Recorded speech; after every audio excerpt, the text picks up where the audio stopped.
Good morning, everyone.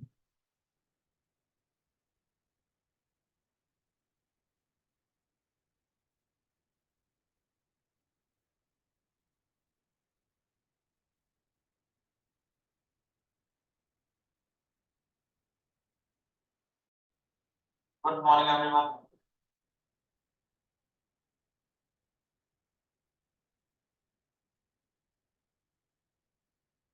Good morning, everyone. Hopefully, I'm audible to all of you. Okay, so today's topic is clock and calendar, which is in fact very interesting topic. Why interesting? Because clock and calendar is something जो हम लोग अपनी real life में, daily life में हमेशा use करते हैं, right? So hopefully you will get some insight apart from preparing for CAT exam. Okay. Okay, so let's start the topic. And first of all, we will start with clock. Okay. First of all, we will see basics of clock, and after that we will try to implement the things which we will learn to solve the questions. Okay. Okay, so let's start. Okay, so this topic is equally important for CAT exam as well as non-CAT exams, because in non-CAT exams, like you can expect 2 to 3 questions, and in CAT also you can expect 1 or 2 questions, uh, especially in quant. Yes, I mean from this topic, the questions are asked in quant also. Okay, so this topic is going to be equally important for LR prospective as well as quant. Okay, so let's start.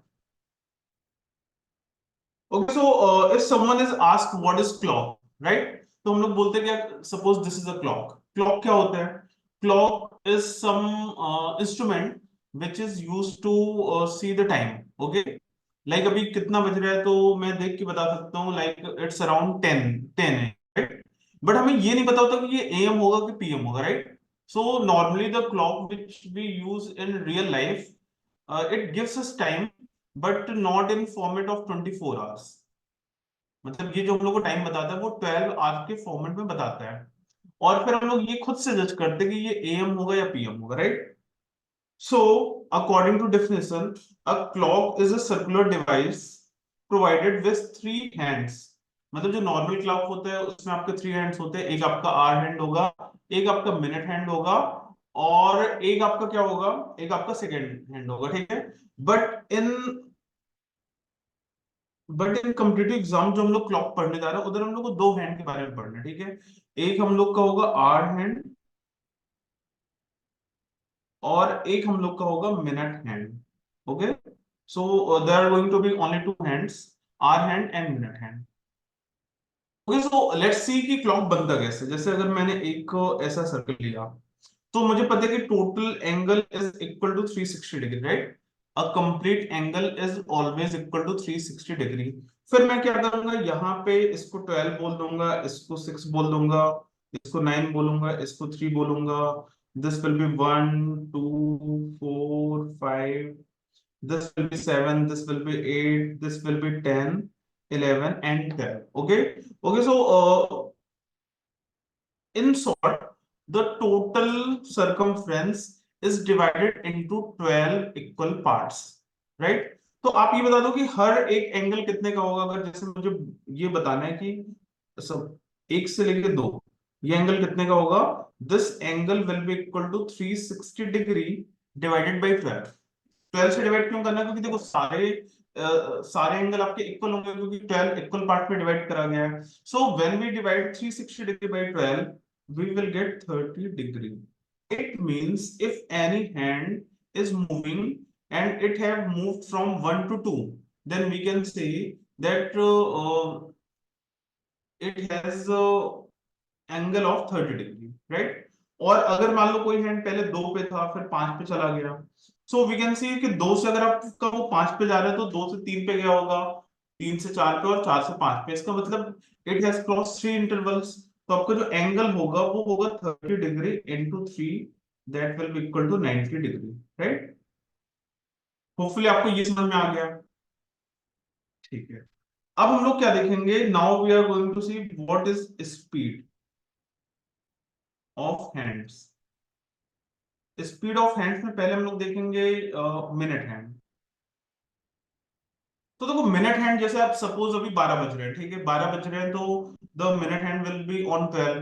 तो जब 1 बज जाएगा मतलब after exactly 1 hour it will complete angle of 360 degree, right. वो पूरा rotate करके वापस से 12 पे आ जाएगा। So can we say that in 60 minute the minute hand will move 360 degree angle, right. ये 1 घंटे में 360 डिग्री का मूवमेंट करेगा। So can we say that it's speed will be 6 degree per minute. क्या ऐसा हम लोग बोल सकते हैं? होपफुली आपको समझ आ रहा होगा। मैंने आपसे क्या बोला कि in 1 hour time interval it has completed 1 rotation. तो अगर आपका ये एक कंप्लीट रोटेशन करता है तो एंगल कितना होगा? 360 डिग्री होगा। और अगर आप 360 डिग्री को 60 मिनट से डिवाइड करोगे you will get 6 degree per minute. This will be the speed of minute hand. Similarly speed of hour hand, अगर हम लोग को आर हैंड की स्पीड निकालनी है तो सपोज अगर 12 बजे रहता है, 12 बजे से 1 बजे तक it will cross 1 interval, right. पहले वो 12 पे थी फिर आपका 1 पे चला जाएगा। So can we say that in 60 minute time interval the hour hand will move 1 interval means 30 degree. तो हम लोग की जो स्पीड आएगी speed of hour hand will be equal to 0.5 degree per minute. Okay, again मैं आपसे बता रहा हूँ कि जो हम लोग की मिनट हैंड की स्पीड है वो कितनी होगी? 6 डिग्री पर मिनट होगी। इसका मतलब हर एक मिनट में ये 6 डिग्री का मूवमेंट करेगी, ऑब्वियसली इन क्लॉकवाइज डायरेक्शन।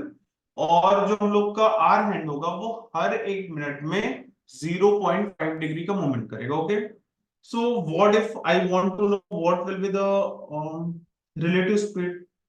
तो देखो हम लोग रिलेटिव स्पीड जो होता है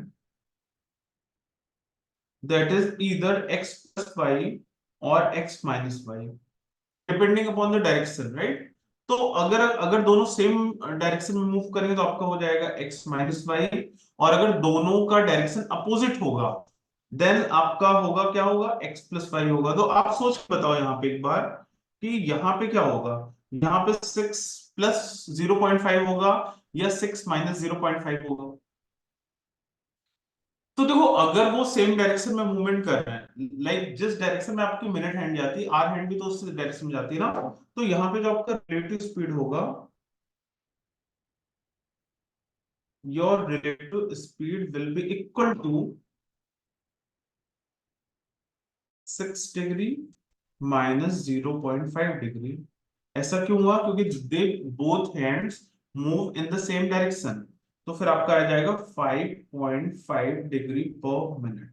ओके, इसका मतलब क्या हुआ कि अगर हमें पता है कि 12 बजे एग्जैक्टली 12 बजे हम लोग का जो एंगल होता है वो 0 डिग्री का होता है, राइट। तो अगर कोई मेरे से बोलता है कि 12 बज के 1 मिनट पे 12 बज के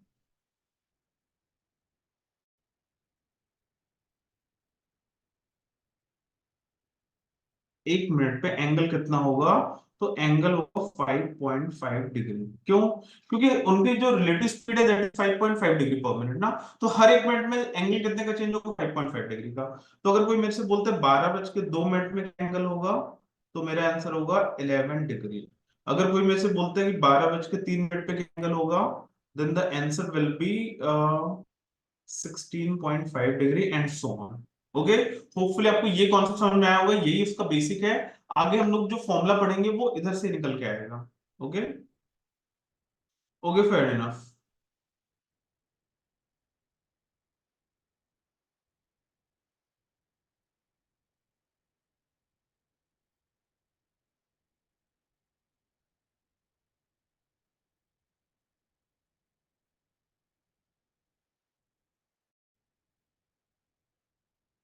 okay, so this is hour clock, this is hour clock. उधर ये एक आर हैंड होता है। आर हैंड की स्पीड हम लोग को पता है, आर हैंड की स्पीड हम लोग ने निकाली है 0.5 डिग्री पर मिनट। ओके, आप ये ध्यान रखना हम लोग ने ये कैसे निकाला है। then the speed of minute hand will be equal to 6 degree per minute. Okay और वैसे हम लोग को सेकेंड हैंड पढ़ना तो नहीं, बट अगर कोई मेरे से बोलता है कि सेकेंड हैंड की स्पीड क्या होगी, तो देखो ये सेकेंड हैंड जो है वो 1 मिनट में पूरा कंप्लीट रोटेशन कर देता है, राइट। मतलब अगर 12 बज रहे हैं तो 12 बज के 1 मिनट पे जितने टाइम में हम लोग की जो मिनट हैंड होगी वो एक क्रॉस करेगी, उतने में ही पूरा रोटेट हो जाएगा। तो one in 1 minute it will complete angle of 360 degree. तो इसकी स्पीड कितनी होगी? 360 डिग्री पर मिनट। ओके, खैर इसकी हम लोग की रिक्वायरमेंट नहीं पड़ेगी, just for your basic knowledge ये मैंने आपको बता दिया। ओके,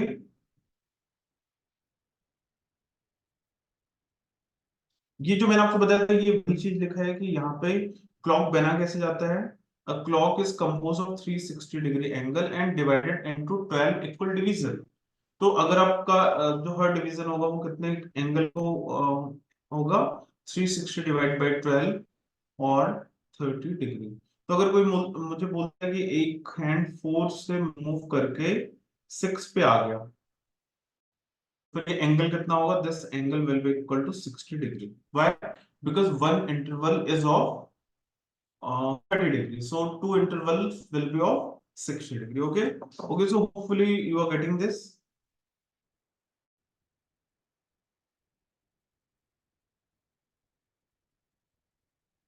अच्छा, अभी मैं आपको फॉर्मूला बता देता हूँ जो फॉर्मूला हम लोग यूज करने जा रहे हैं। ठीक है, अगर आपको ये फॉर्मूला पता है तो देन आप क्वेश्चन को बहुत ही जल्दी सॉल्व कर सकते हो। अगर आपको ये फॉर्मूला नहीं पता है इस टाइम से, अगर मैं फॉर्मूले से नहीं करना चाहता, then you can also solve the question by logic. But आपको लॉजिक तभी समझ में आएगा जो जो मैं आपको बताने जा रहा हूँ वो समझ लेना। ठीक है, तो देखो जो हम लोग का एंगल होता है, angle at H H M M, मतलब कुछ बज के कुछ मिनट हो रहे हैं, तो जो हम लोग का एंगल होगा उसका फॉर्मूला होगा 30h माइनस 11/2m। और यहाँ पे आपका मॉडुलस का साइन रहता है। मॉडुलस का साइन क्यों रहता है? Because angle can not be negative.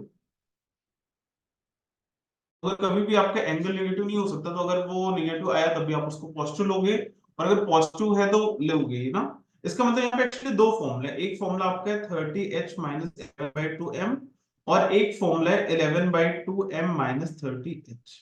ठीक है, तो ये दो फॉर्मूले को कंबाइन करके ये वाला फॉर्मूला बनाया गया। जैसे अभी मैंने आपको बताया था ना कि 12 बज के 2 मिनट का एंगल कितना होगा, मैंने आपको मैनुअली निकाल के बताया था कि 11 डिग्री होगा, राइट। तो देख लेते हैं ये फॉर्मूले से भी वो आता है कि नहीं आता। फिर मैं आपको बताऊंगा ये फॉर्मूला आया कैसे से। ठीक है, तो अगर आप यहाँ पे h की वैल्यू क्या रखोगे? h की वैल्यू अगर आप 12 रखते तो आ जाएगा 30 × 12 माइनस 11/2 × 11। सॉरी, 11 बज के 2 मिनट है ना, तो आप इधर 2 रखोगे, राइट।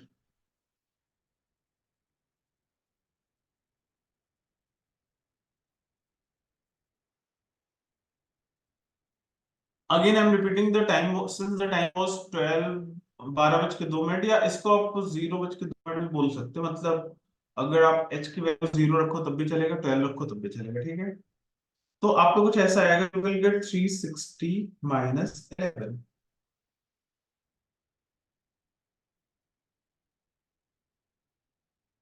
और 360 को 11 में से, मतलब फ्रॉम 360 अगर आप 11 को सब्ट्रैक्ट करोगे, you will gate 349, right. But मैंने आपको बताया था कि आंसर 11 आएगा, तो फिर ये 349 किधर से आ गया? अगर आप यहाँ पे जीरो करते तो आपका आंसर आता 0 माइनस 11/2 × 2, तो फिर आपका 11 डायरेक्ट आ जाता ना। तो क्या ये गलत है? Let's see. तो जैसे अगर 12 बज के 2 मिनट हो रहे हैं तो ये 12, तो जो हम लोग की आर हैंड होगी वो 12 से थोड़ा सा आगे होगी, और ये मिनट हैंड ऐसे होगी ना।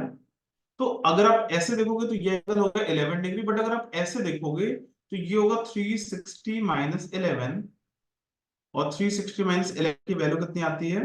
That is 349 degree. ओके, तो आपको यहाँ पे इन सब चीजों को लेके केयरफुल होना पड़ेगा, राइट। अगेन अगर अगर मैं आपसे बोलता हूँ suppose the time is, pardon me,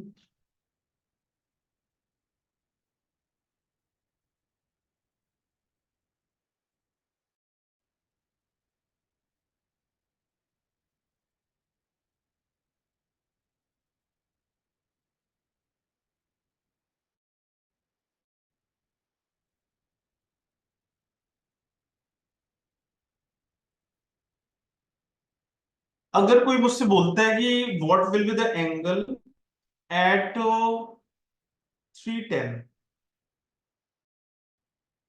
PM, या वो AM भी बोलते तो कोई फर्क नहीं पड़ता। बाय, बिकॉज हम लोग का जो वॉच होता है वो 12 घंटे को डिफाइन करता है, तो उसको AM और PM से कोई फर्क नहीं पड़ता। ठीक है, तो 3:10 है, वो चाहे AM है चाहे PM है, आपका एंगल वही आएगा। Then you can use this formula directly, so this will be 30 into 3 minus 11/2 into 10, right.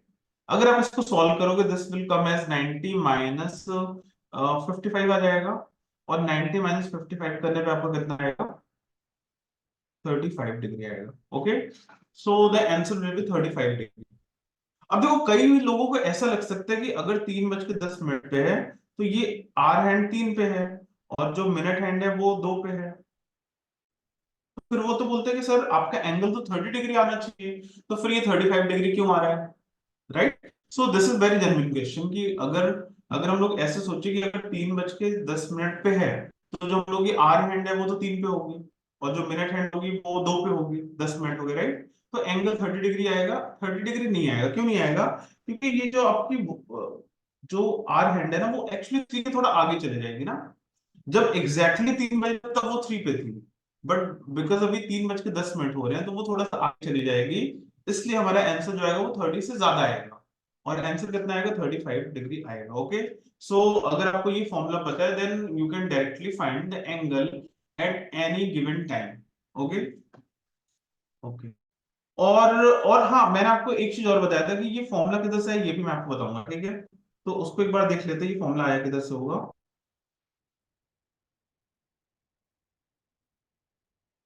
तो देखो, ये फॉर्मूला किधर से आया होगा, मैं आपको इसी क्वेश्चन में एग्जांपल से बताता हूँ, ठीक है। तो देखो, अगर 3 बजे होते exactly 3 PM, the angle will B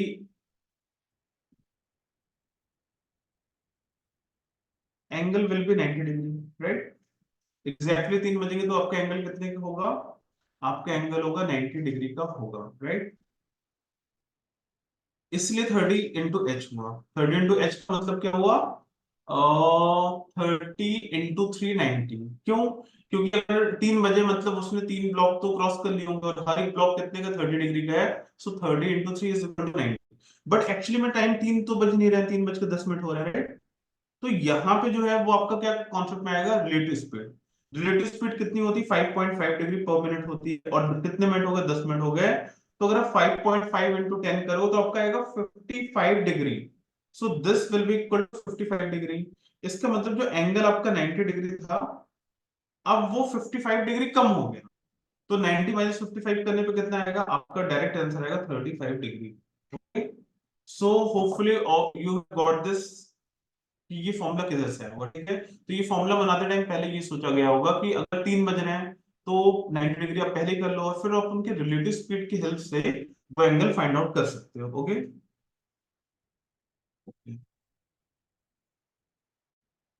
okay. तो ये जो मैंने आपको चीजें बताई है वो वही चीज आपको अगेन ग्राफिकल फॉर्म में दिए हैं। जैसे अगर आप 1 से 2 के बीच में देखोगे तो this angle will be equal to 30 degree. फिर अगर आप देखोगे तो देखो, 12 और 1 के बीच, मतलब 12 से लेके 1 तक टोटल आपका 30 डिग्री था, राइट। बट इसको भी तो आपने 5 पार्ट में डिवाइड किया, राइट। तो अगर आप 30 डिग्री को 5 से डिवाइड करोगे तो आपका आएगा 6 डिग्री। इसका मतलब हर एक मिनट जो होता है वो 6 डिग्री का होता है, right. Okay, speed of hand ये मैंने आपको बता दिया। The formula of speed is equal to distance upon time. तो जैसे अगर हम लोग मिनट हैंड की बात कर रहे थे, so the minute hand has covered 360 degree angle in 60 minutes. So its speed will be equal to 6 degree per minute. Okay? ये मैं आपको ऑलरेडी बता चुका हूँ। ओके, तो ये आप देखो, ये आपके मिनट हैंड की स्पीड है, which I have already described for you, and the speed of our hand will be equal to 1/2 degree per minute. तो अगर मैं आपसे एक सिंपल सा क्वेश्चन बोलता हूँ मैथमेटिकल, कि what will be the ratio of speed of minute hand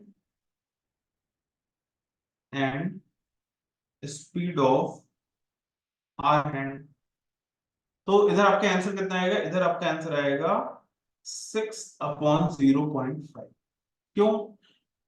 क्योंकि जो आपका मिनट हैंड है उसकी स्पीड कितनी 6 डिग्री पर मिनट है, और जो आपका आर हैंड है उसकी स्पीड है 0.5 डिग्री पर मिनट। तो अगर आप इसको 2 से मल्टीप्लाई करोगे ऊपर और नीचे, तो आपका आंसर कितना आएगा 12/1। इसका मतलब जो मिनट हैंड की स्पीड होती है वो आर हैंड की स्पीड की 12 टाइम्स होती है, या 11 टाइम्स ज्यादा होती है, right? This is the relative speed. Relative speed again I already defined for you. हम लोग की जो रिलेटिव स्पीड होगी वो कितनी होगी 5.5 degree per minute. And this is the formula, आप इसको प्लीज नोट डाउन कर देना। This is the formula of angle between hour hand and minute hand at any given point of time. अगर कोई मेरे से बोलता है कि सपोज 340 340 पे आपका एंगल कितना होगा, तो simply I will put the value of H S 3 and the value of M S 40, और अगर मैं इसको सॉल्व करूंगा तो मेरा एंगल आ जाएगा डायरेक्टली। ओके,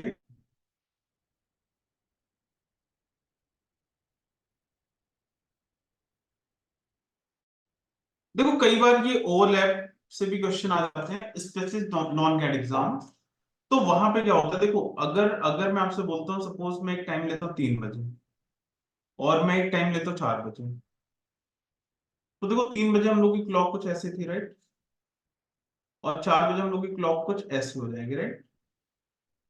तो आप ये बता दो कि बीच में एक ऐसा टाइम तो आएगा ना जब ये दोनों हैंड एक साथ होंगे।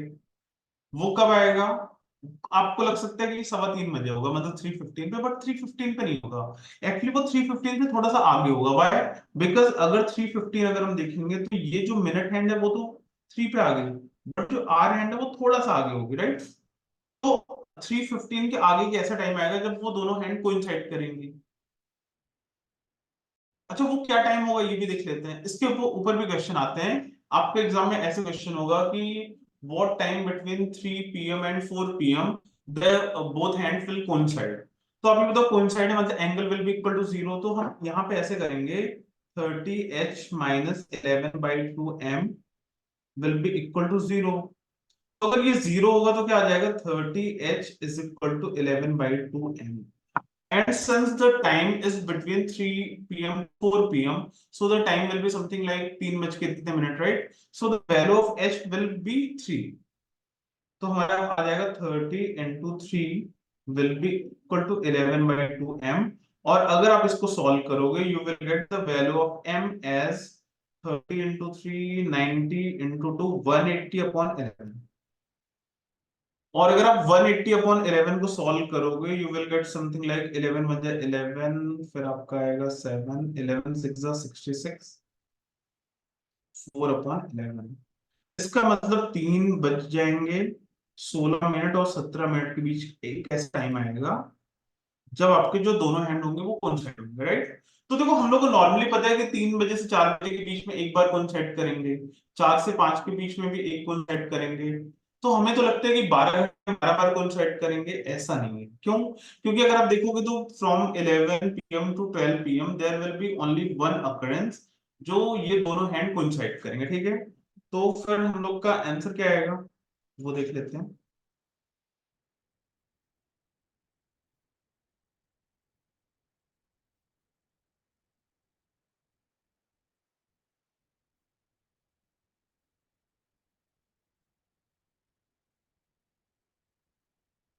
तो देखना क्या होता है कि अगर हम लोग का एंगल जो है वो 0 डिग्री है, 0 डिग्री का मतलब होता है कोइंसाइड, और 180 डिग्री का मतलब होता है वर्टिकल अपोजिट, राइट? जैसे कि अगर आप देखोगे 6 बजे, 6 बजे जो हम लोग की आर हैंड होगी वो नीचे होगी, और जो मिनट हैंड होगी वो ऊपर होगी, मतलब this angle will be equal to 180 degree, right?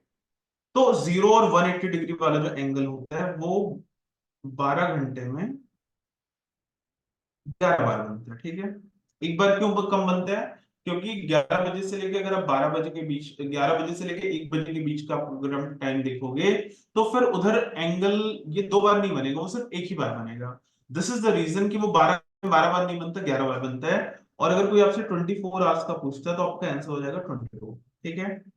इसके अलावा अगर कोई एंगल है सपोज 60 डिग्री, 90 डिग्री, 50 डिग्री। तो आपका जो ये एंगल होगा वो दो बार बनेगा। क्यों? क्योंकि देखो, अगर मान लो 4 बज रहे हैं, ठीक है, 4 बज रहे हैं तो ऐसे कुछ होगा।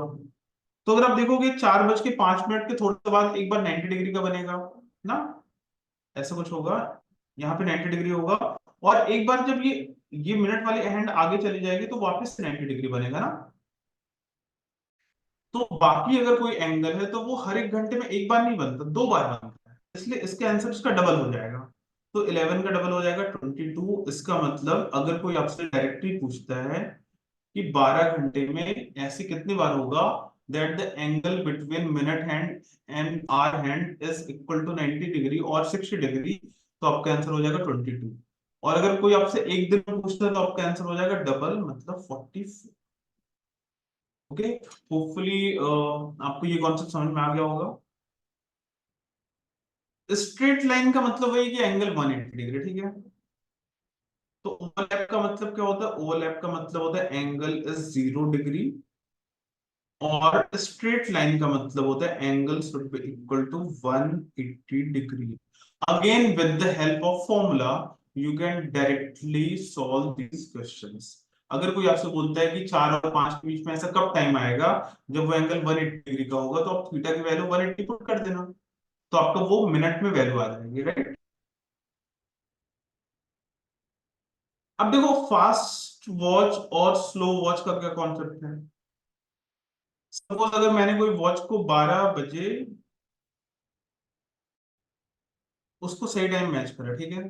सपोज टुडे सैटरडे, और सैटरडे को मैंने 12 बजे का टाइम उसमें सेट करा, और अगर अगले दिन मैं देखता हूँ संडे को 12 बजे, तो उसमें जो टाइम है वो मान लो 12:05 है। So can we say that the clock has gained a time of 5 minutes over a period of 24 hours? तो इसको हम लोग बोलते हैं फास्ट क्लॉक। सिमिलरली अगर हमने उसको 12 PM पे सैटरडे को उसमें सही टाइम सेट करा था, और अगले दिन मैंने 12 बजे नून में चेक करा, तो उसमें जो टाइम था वो सपोज 11:50 था।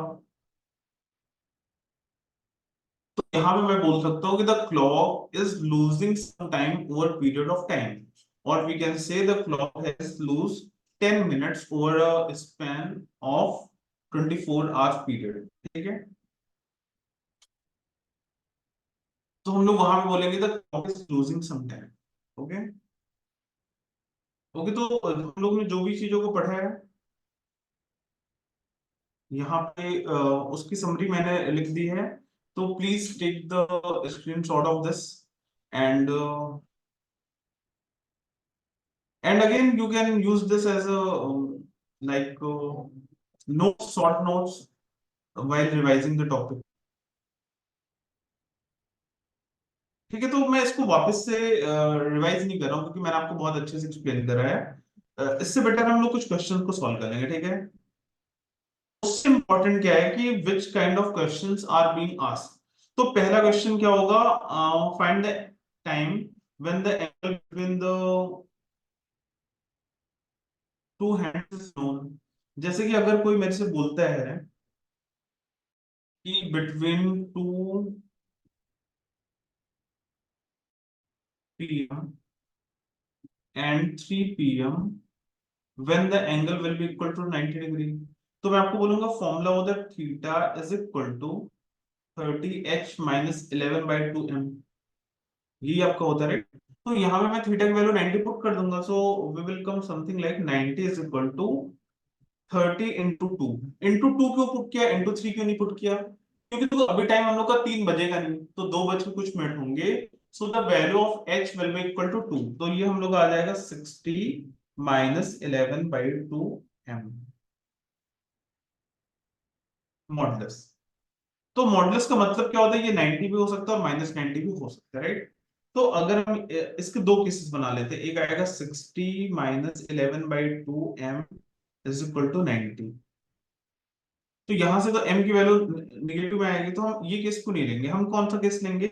We will take this case like 11/2m minus third minus 60 will be equal to 90 degree. Okay, सो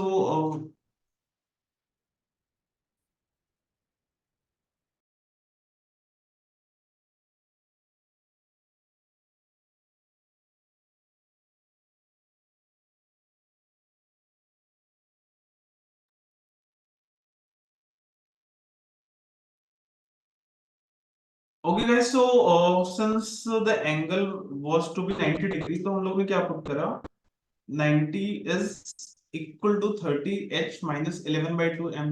और यहाँ पे हम लोग ने h की वैल्यू कितनी पुट कर दी, h की वैल्यू हम लोग ने 2 पुट कर दी। तो यहाँ से हम लोग को कुछ ऐसा मिलेगा, 11 by 2 m will be equal to 90 plus 60 कितना आएगा हम लोग का, 90 प्लस 60 आएगा 150 degree. So the value of m will be equal to 300 upon 11। और अगर आप 300 को 11 से डिवाइड करोगे, you will get something like 11 to जा 22, देन आपका 8 आएगा, 11 7 जा 77, और फिर आपका आएगा 3/11। इसका मतलब क्या है, इसका मतलब ये है कि जब हम लोग का टाइम होगा 2:27 और 28 के बीच का, एक ऐसा टाइम होगा, राइट। तो इस टाइम पे हम लोग का जो एंगल होगा वो कितना होगा, 90 डिग्री के बराबर होगा। Okay, hopefully you have got this. और सेकंड क्वेश्चन तो हम लोग ने ऑलरेडी कर रखा है, एक क्वेश्चन और कर लेते हैं कि find the angle between the two hands when the time is known.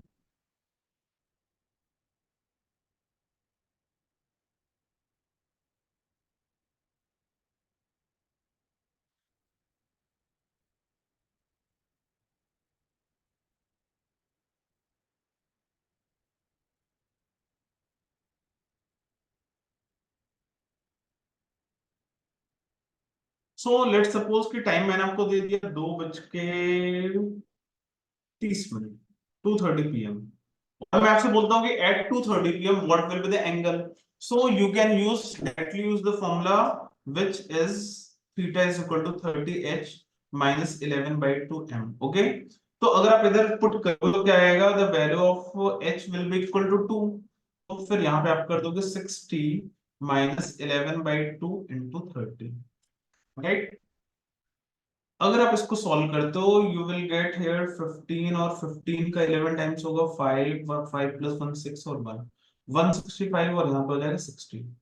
तो अगर आप 60 डिग्री माइनस 165 डिग्री करोगे, you will get the value of theta as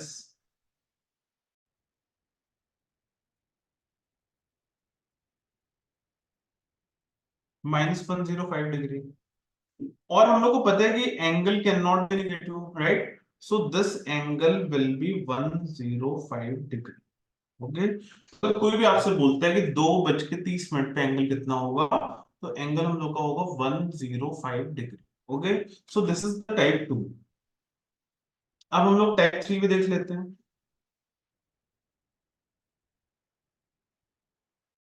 type 3 का मैं आपको एक ऐसा क्वेश्चन करा देता हूँ। सपोज सपोज कि मैंने आज 12 बजे एक क्लॉक को राइट टाइम पे सेट करा। फिर पता है मुझे क्या पता चला कि जब मैंने आज शाम को 8 बजे देखा, एट 8 PM, तो उसमें जो टाइम हो रहा था ना, वो हो रहा था 8:04। तो ऑब्वियस सी बात है, this is very obvious that the clock is not going correct है। तो आप एक बार सोच के बताओ, ये क्लॉक टाइम को गेन कर रही है या टाइम को लूज कर रही है। तो ये जो क्लॉक है वो टाइम को गेन कर रही है, राइट, क्योंकि इसमें जो एक्चुअल टाइम है उससे ज्यादा टाइम बता रही है, right. So can we say that in 8 hours this watch is gaining 4 minute. तो अगर कोई मेरे से बोलता है कि suppose suppose today was Friday, ठीक है, अगर कोई मुझसे बोलता है कि संडे को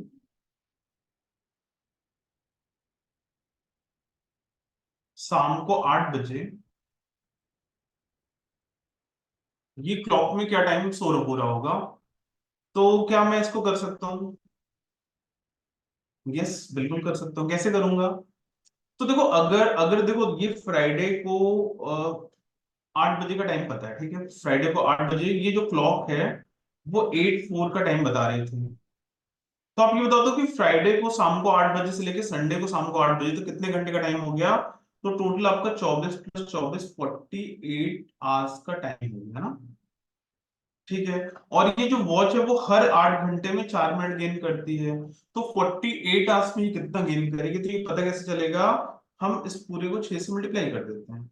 तो अगर 6 से मल्टीप्लाई करेंगे तो 8 6 48 आवर्स में ये 6 4 जा 24 मिनट का टाइम गेन करेगी। इसका मतलब इसका जो टाइम होगा वो 24 मिनट बढ़ जाएगा as compare to the previous reading. और प्रीवियस रीडिंग कितनी थी, 8 बज के 4 मिनट थी। तो अगर मैं 8 बज के 4 मिनट में 8 24 मिनट को ऐड करूंगा, then we will get something like 8:28 PM। Okay, so this will be the time shown by the clock at 8 p.m. on Sunday. Okay, okay guys, so hopefully you have got this concept. Okay, तो तीनों type के question मैंने आपको करा दिए हैं कैसे करते हैं। Okay, now we are going to learn some interesting things about calendar. तो देखो, अगर देखो ये कॉन्सेप्ट तो मैं वापस आपको बताऊंगा, बट अगर कोई मेरे से बोले कि कॉन्सेप्ट क्या होता है, what is the calendar, okay, तो सपोज अगर मैं आज की डेट देख रहा हूं, तो आज की डेट मुझे दिख रही है 11 मई, और आज का जो डे है वो क्या है, Saturday, right. So today is 11 May 2024 and the day is Saturday. तो अगर मैं 7 डे आगे जाऊंगा, तो अगर मैं 7 डे आगे जाऊंगा तो मुझे मिलेगा 18 मई 2024। और उस दिन कौन सा दिन होगा, उस दिन भी आपका सैटरडे होगा। क्यों? क्योंकि अगर मैं 7 डेज आगे जाता तो एक दिन के बाद आएगा आपका Sunday, Monday, Tuesday, Wednesday, Thursday, Friday and then again Saturday, Saturday आ गया ना। और अगर मैं 7 डेज पीछे जाता हूं, तो 11 - 7 कितना आएगा, 11 - 7 आएगा 4। इसका मतलब 4 मई 2024 को भी आपका कौन सा दिन होगा, आपका दिन होगा सैटरडे। तो यही बेसिक कॉन्सेप्ट है। बेसिक कॉन्सेप्ट क्या है कि अगर मैं 7 डेज आगे जाता हूं या पीछे आता हूं, या 7 डेज कई बार आगे जाता हूं या 7 डेज कई बार पीछे आता हूं, तो मुझे सेम डे मिलेगा। जैसे अगर कोई मुझसे बोलता है कि अगर आज है सैटरडे, तो आफ्टर 350 डेज कौन सा दिन होगा, तो मुझे पता है 350 का मतलब हुआ 350 इज a मल्टीपल ऑफ 7। इसका मतलब मैं 7 के मल्टीपल में कितनी बार भी आगे जाऊंगा मुझे सेम डे रिपीट मिलेगा। हाँ, अगर कोई मेरे से बोलता है 350 फर्स्ट डे कौन सा होगा, इसका मतलब 7 के मल्टीपल से एक ज्यादा होता, तो फिर वहां पे हम लोग का दिन एक आगे बढ़ जाता, मतलब संडे आ जाता, right. So this is the basic concept. Okay,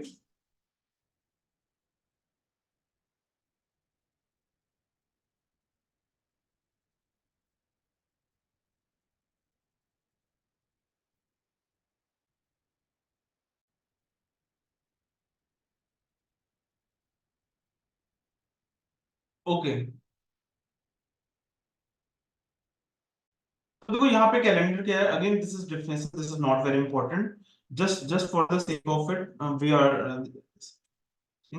तो a calendar is a chart or series of pages showing the days, weeks and month of a particular year।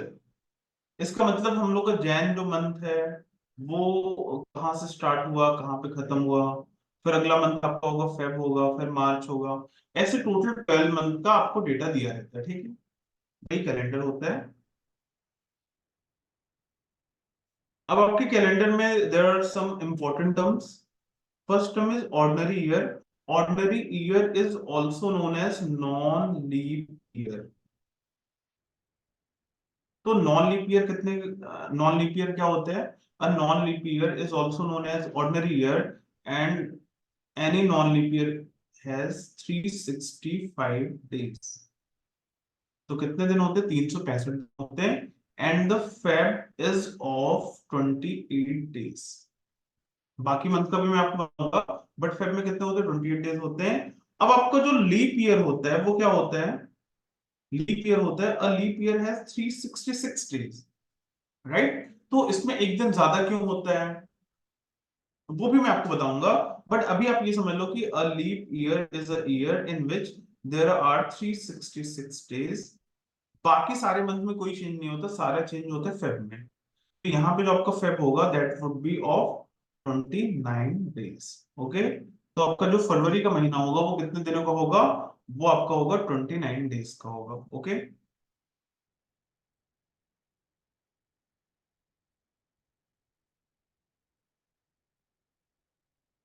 अब हम लोग डिफाइन कैसे करेंगे कि कोई भी ईयर हम लोग का लीप ईयर होगा कि नहीं होगा, ये मैं आपको बता देता हूँ, ठीक है।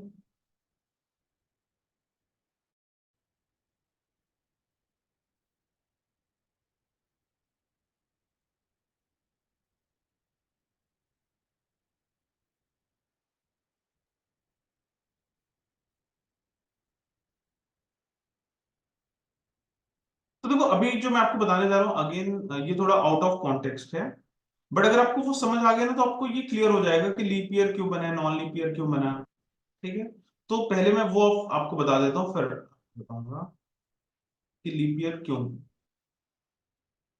अब देखो क्या होता है, देखो मैं आपसे एक प्रैक्टिकल चीज बोलूं कि अगर हम लोग को कैलेंडर बनाना ही था तो हम लोग एक काम करते हैं ना कि हम लोग को 12 मंथ को और 30 डेज पर मंथ कर देते हैं। और अगर 12 into 30 करते तो हम लोग का आता 360 डेज, राइट। तो अगर हम लोग का एक साल 365 या 366 की जगह पे 360 डेज का होता तो काम बहुत आसान हो जाता, क्योंकि फिर हम लोग को रिमेम्बर नहीं करना पड़ता कि जनवरी में हम लोग के 31st डे होते हैं, फेब में कितने दिन होते हैं, मार्च में कितने दिन होते हैं, मई में कितने दिन होते हैं। So there was some logic, there was logic, क्योंकि जनवरी को 31st डेज पर क्यों बनाया गया होगा, फेब में 28 डेज करा गया होगा, या कभी कभी 29 डेज क्यों हो जाते हैं, राइट। इसके पीछे कोई ना कोई लॉजिक होता होगा, वो हम लोग देखते जा रहे हैं, ठीक है। तो देखो उसके पीछे का लॉजिक क्या होता है। Suppose this is sun, okay, and this is the earth. और आपको पता है अर्थ जो है वो रोटेशन भी करती है और रिवॉल्यूशन भी करती है।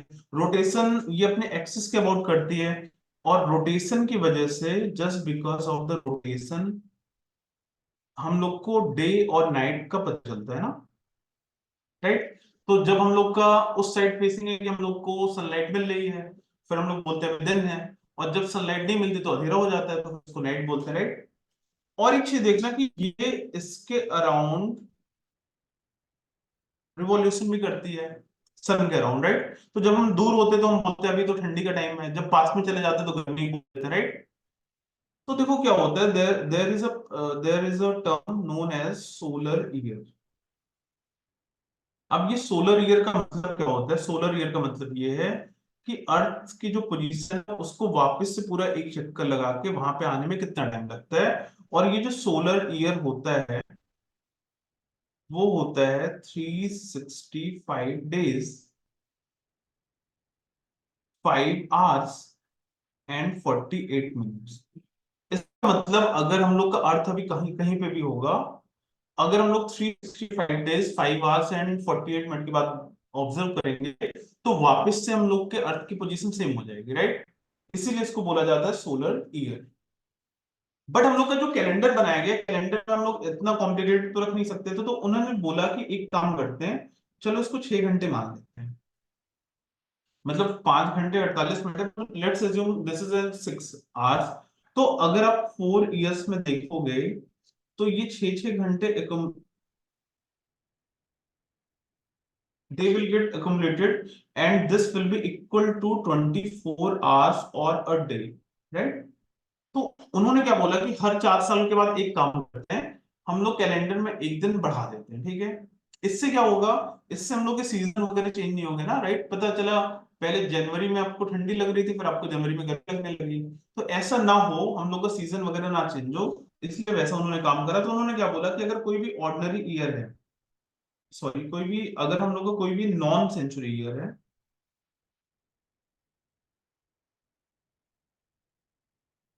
नॉन सेंचुरी ईयर मतलब जैसे अगर 2024, 2024 is a non century year.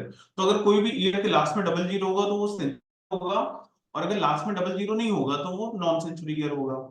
Century year का मतलब हुआ any year which is multiple of 100, okay. तो अगर कोई भी नॉन सेंचुरी ईयर है, अगर वो 4 से डिवाइड हो गया तो फिर आप उसको लीप ईयर एज्यूम कर लोगे। और अगर वो 4 से डिवाइड नहीं हुआ, जैसे 2025 जो होगा वो 4 से डिवाइड नहीं होगा, राइट।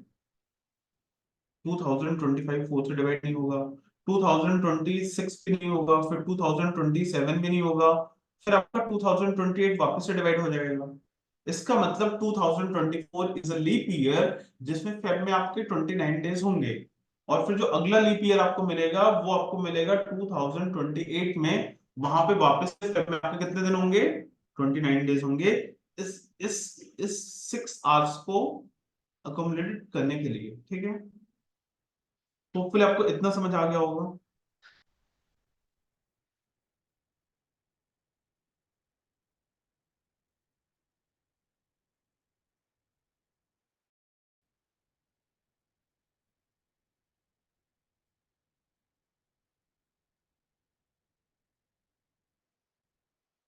देखना, ये बात है हम लोग की सेंचुरी ईयर्स की, ठीक है, सॉरी नॉन सेंचुरी ईयर की। अब अगर कोई भी सेंचुरी ईयर होगा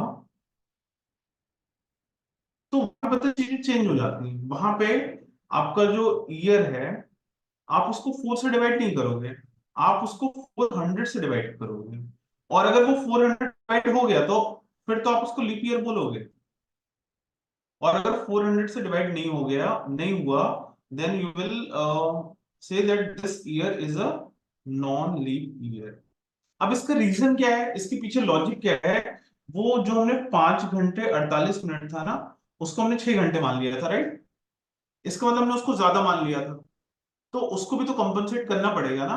फिर उन्होंने बोला कि हर 100 साल के बाद हम चेक करेंगे कि जो आपका ईयर है वो 4 की जगह पे 400 से डिवाइड करेंगे। तो अगर 400 से डिवाइड हुआ तो फिर लीप ईयर है, अदरवाइज नहीं है।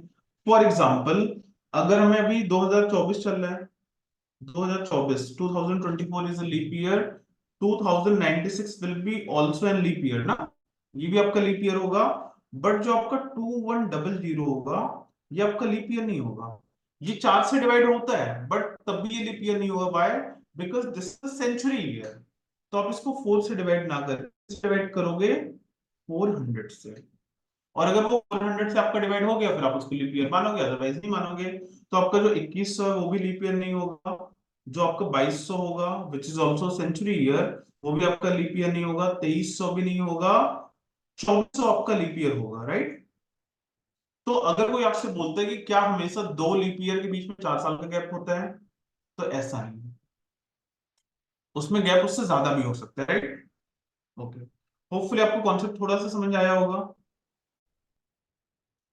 अब देखो, concept of odd odd days क्या है, तो ऑड डेज का मतलब होता है number of days divided by 7।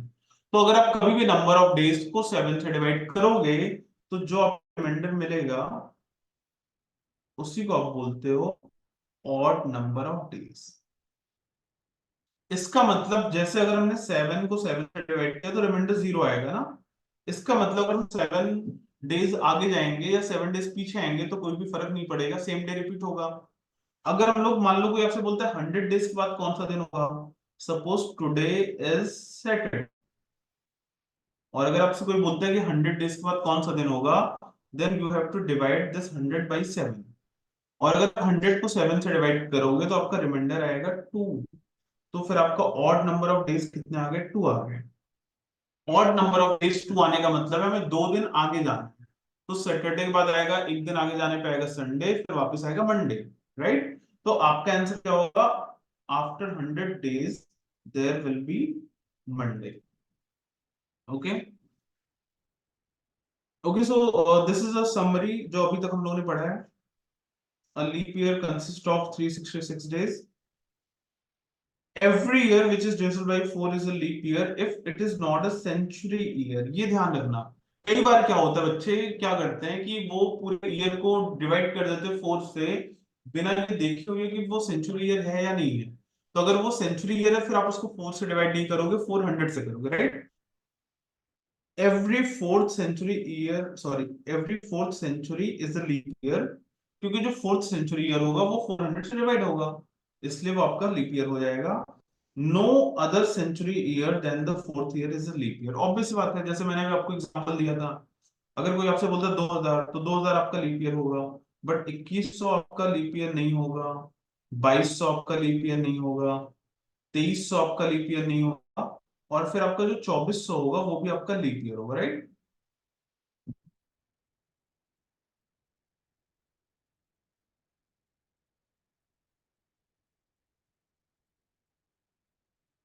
Okay, अभी हम लोग ऑड नंबर ऑफ डेज तो हमने देख लिया क्या होता है। ऑड नंबर ऑफ डेज को कैलकुलेट कैसे करते हैं? फॉर एग्जांपल, अगर कोई आपसे बोलता है कि जनवरी में कितने ऑड नंबर ऑफ डेज होंगे, तो जनवरी में total 31 days are there, right? तो अगर आप 31 को 7 से डिवाइड करोगे तो 7 4 जा 28 होता है। और कुछ बच्चे क्या करते हैं, गलती से इसको 4 लिख देते हैं।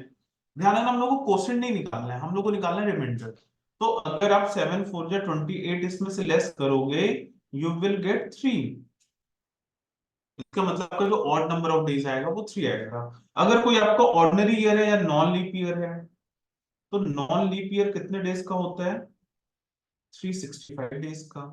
और अगर आप 365 डेज को 7 से डिवाइड करोगे, तो फिर आपका रिमाइंडर आपका आएगा 1। इसका मतलब अगर कोई भी हम लोग का नॉन लीप ईयर आता है, तो वहां पे हम लोग के ऑड नंबर ऑफ डेज क्या आएंगे? 1। इसका मतलब क्या है, एक एग्जांपल मैं आपको बताता हूँ, फिर आपको क्लियर हो जाएगा। इसका मतलब अगर कोई आपसे बोलता है 1 जैन 2002, सपोज इस दिन आपका था मंडे। इस दिन आपका कौन सा दिन था?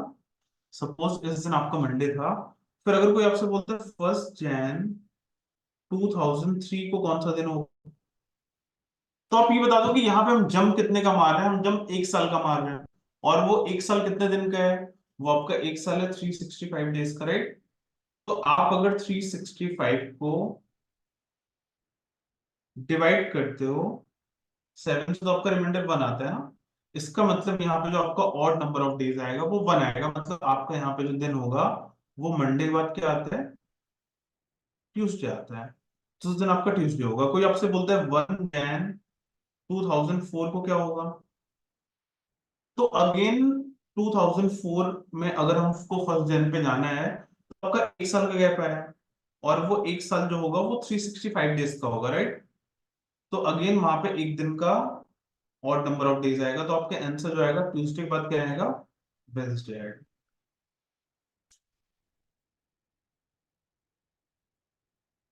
ओके, तो यहाँ पे आपका क्या आएगा? यहाँ पे आपका आएगा वेडनेसडे।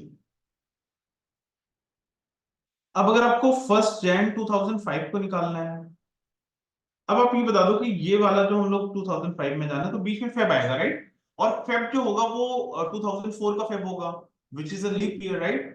तो यहाँ पे जो हम लोग का ऑड नंबर ऑफ डेज आएगा वो आएगा 366 डिवाइड बाई 7। तो आपका रिमाइंडर आएगा 2 आएगा ना। और 2 रिमाइंडर का मतलब ये हुआ कि आप अब 2 दिन आगे बढ़ जाओगे। तो आपका क्या होगा? वेंसडे के बाद आएगा थर्सडे और फिर आएगा फ्राइडे। सो इसका आंसर यहाँ पे आएगा फ्राइडे। ओके, होपफुली आपको थोड़ा सा समझ में आया होगा कैसे होता है। तो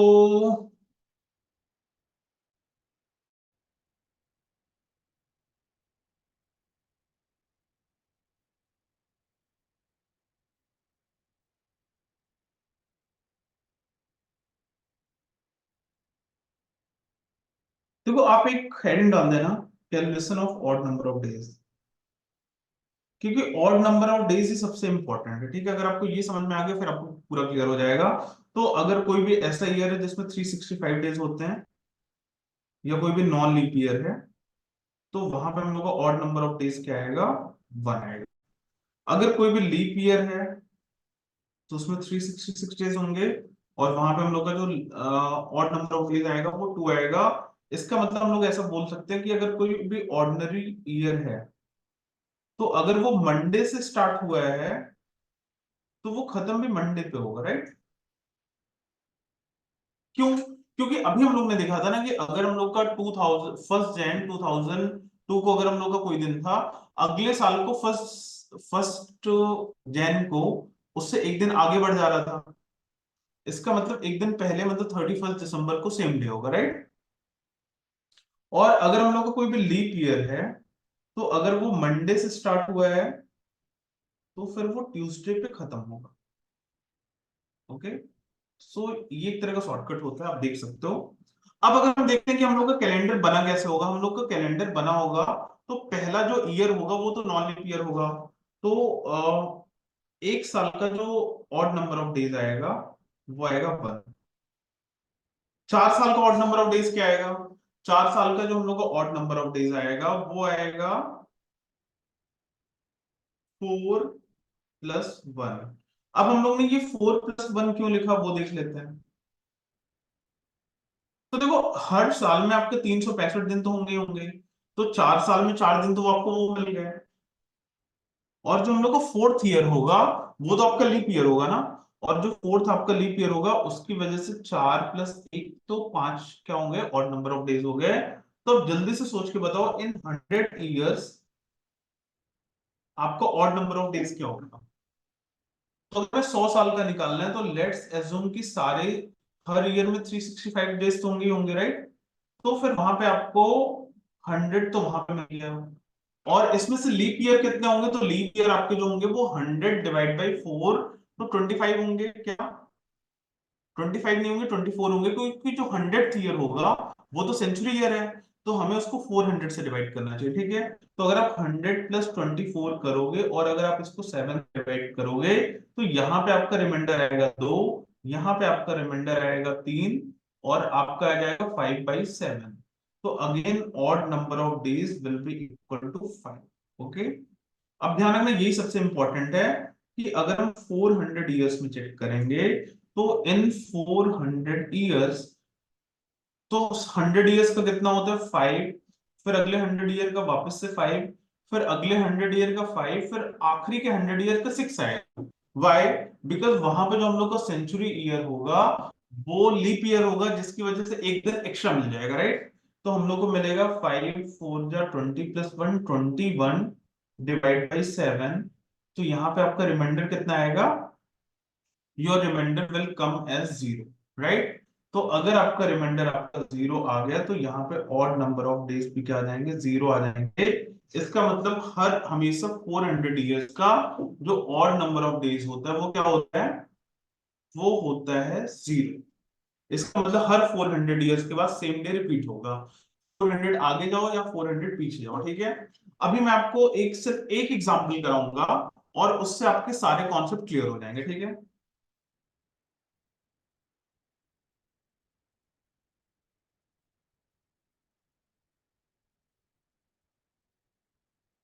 उससे पहले ये जो मैंने आपको बताया वही सारी चीजें लिखी हैं कि 100 year has 5 odd number of days. ये आपको याद नहीं करना है, मैंने आपको बता दिया कैसे आता है, ठीक है। 200 ईयर्स में कितने होंगे, 5 5 कितना होता है 10। बट हमें पता है कि 10 तो ऑड नंबर ऑफ डेज हो नहीं सकते, क्यों? क्योंकि अगर हम कोई भी नंबर को 7 से डिवाइड करते हैं तो कभी भी हम लोग का जो रिमाइंडर होगा वो 7 से ज्यादा नहीं हो सकता, राइट। इनफैक्ट 7 भी नहीं हो सकता। तो 0 1 2 3 4 5 6 हो सकता है। तो अगर 10 है तो 10 में से 7 को माइनस कर दो, तो आपका 3 आ जाएगा, राइट। अगर 300 ईयर है तो 5 5 5, तो 15 आ जाएगा, 15 तो हो नहीं सकता, तो 15 - 14 1 आएगा। और अगर 400 ईयर्स है तो ये मैंने आपको कैलकुलेट करके बताया है कि हमारा जो ऑड नंबर ऑफ डेज आएगा that would be 0, right. Jain में कितना होता है, 3 होता है। फेब में जो होगा वो 0 भी हो सकता है और 1 भी हो सकता है। अगर कोई लीप ईयर है तो वहां पे फेब आपका 29 डेज का होगा, और अगर 29 डेज का होगा तो फिर आपका 1 ऑड नंबर ऑफ डेज हो जाएगा, और अगर नहीं है तो फिर 0 हो जाएगा, राइट। ओके, तो एक क्वेश्चन हम लोग कर लेते हैं पहले। एक क्वेश्चन आप ये बता दो कि suppose on 1 Jan 2004 the day was Saturday. अब देखो मैं ये नहीं बोल रहा हूँ कि सैटरडे ही होगा, बट लेट्स एज्यूम कि उस दिन सैटरडे था, ठीक है। तो फिर आपको बताना क्या है, आपको बताना है कि 31 दिसंबर 2007 को कौन सा दिन था। ओके, तो ये क्वेश्चन पहले हम लोग देख लेते हैं।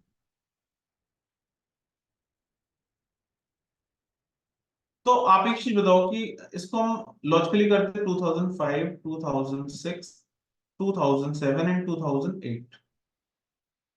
तो यहाँ पे 1 जैन को कौन सा दिन होगा, 1 जैन को जो हम लोग का दिन होगा वो होगा, तो यहाँ पे बताओ ऑड नंबर ऑफ डेज 1 आएगा कि 2 आएगा। अगर 365 डेज का हम लोग जंप मार रहे हैं तो 1 आएगा, और अगर हम लोग 366 डेज का जंप मार रहे हैं तो 2 आएगा। तो यहाँ पे देखो बीच में 2004 का फिर आएगा ना, तो 2 दिन आएंगे, वहां पे 29 डेज आएंगे। तो यहाँ पे आ जाएगा 2 ऑड नंबर ऑफ डेज, मतलब सैटरडे के बाद आएगा संडे, फिर आपका आएगा Monday. So this will be Monday, this will be Tuesday, this will be 1 Jan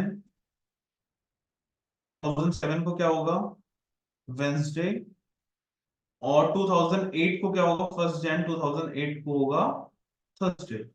but since they were asking about 31 दिसंबर, तो हम लोग का दिन जो होगा वो एक दिन पहले आएगा, तो थर्सडे के पहले क्या आता है, वेंसडे आता है, राइट। तो यहाँ पे आंसर हम लोग का जो आएगा वो क्या आएगा, वेंसडे। होपफुली आपको समझ में आ गया। आपको सब कुछ पूरा फोकस सिर्फ एक शीट पे करना है कि ऑड नंबर ऑफ डेज क्या आएंगे। ऑड नंबर ऑफ डेज 0 आ गया तो आपका सेम डे आएगा। अगर आपका ऑड नंबर ऑफ डेज 1 आ गया तो फिर आपका एक दिन आगे आ जाएगा। अगर 2 आ गया तो फिर 2 आगे आ जाएगा। अगर 5 आ गया तो 5 आगे आ जाएगा। और अगर 6 आ गया तो या तो आप 6 आगे जाओ या तो एक पीछे जाओ। सिमिलरली अगर आपको ऑड नंबर ऑफ डेज 5 आया है तो या तो 5 डेज आगे जाओ और या तो 2 दिन पीछे आ जाओ, ठीक है। Okay, so we are going to discuss the last question for today's session.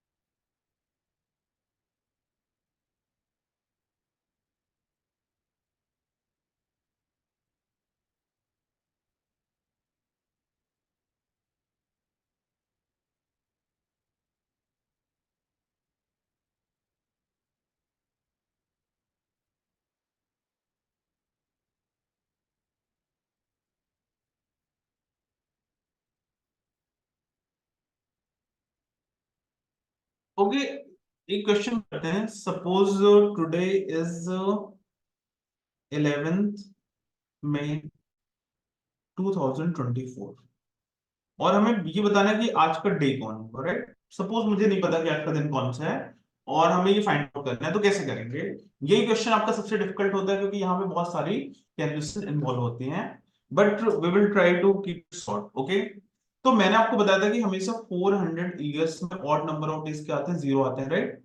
इसका मतलब हम लोग 400 को प्लस करें या 400 को माइनस करें तो हम लोग को कोई फर्क नहीं पड़ेगा। तो अगर हम यहां से 400 इंटू 5 2000 माइनस करें तो कोई फर्क नहीं पड़ेगा, राइट। तो हम लोग ये क्वेश्चन को लिख सकते हैं 11 में 24। इसका मतलब we have 23 complete years, then we have Jan, Feb, March, April और मई में हम लोग के 11 डेज हो गए, राइट। तो हम लोग इनकी हेल्प से निकालेंगे, ठीक है। तो आप ये बता दोगे इन 23 complete years what will be the odd number of days. तो यहाँ पे जो हम लोग का ऑड नंबर ऑफ डेज आएगा वो आएगा 23 प्लस 5 4 जा 20, 27/7 करने पे कितना आएगा, 6। अब हमने ऐसा क्यों करा, क्योंकि देखो सारे हर ईयर में एटलीस्ट, हर ईयर में एटलीस्ट आपके एक दिन तो होते है ऑड नंबर, तो वहां पे 23 आ गया। और फिर आपके 4 लीप ईयर आएंगे तो टोटल 27 आ गया। 27 डिवाइड बाई 7 वी गॉट 6। यहाँ पे जैन में आएंगे 3, फेब में आएगा 1। 0 क्यों नहीं आएगा, क्योंकि दिस इज 24, राइट। फिर आपका मार्च में वापस आएगा 3, फिर अप्रैल में आएगा 2 और मई में आएगा 11 और ये 6 यहाँ पे आ गया। और अब हमको सबको ऐड करके 7 से डिवाइड करना है, ओके। तो आप जल्दी से ऐड करके बताओ कितना आएगा। 3 3 6 प्लस 1 7, तो कैंसिल आउट कर दो। फिर आ जाएगा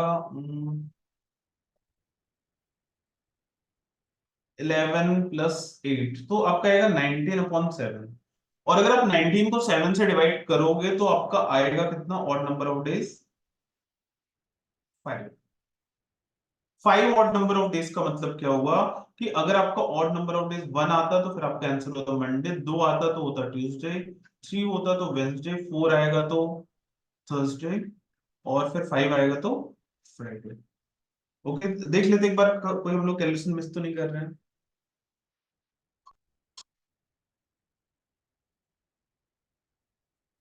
सॉरी, यहाँ पे 5 आएगा, यहाँ पे 5 आएगा क्योंकि अगर हम 23 को 4 से डिवाइड करेंगे तो 5 तो कंप्लीट आएंगे ना। तो यहाँ पे जो आपका 27 है वो 28 आ जाएगा। This will increase by 1, this will increase by 1। तो आपका जो ऑड नंबर ऑफ डेज आएगा वो 6 आएगा। ऐसा एग्जाम्पल मैंने जानबूझ के लिया था क्योंकि मुझे पता था कि आज का जो दिन है वो सैटरडे है, राइट। तो अगर आपका ऑड नंबर ऑफ डेज 6 आ गया तो आज का दिन आपका क्या हो गया, सैटरडे हो गया. Okay. Okay guys, so hopefully you have enjoyed today's session. That's all from my side.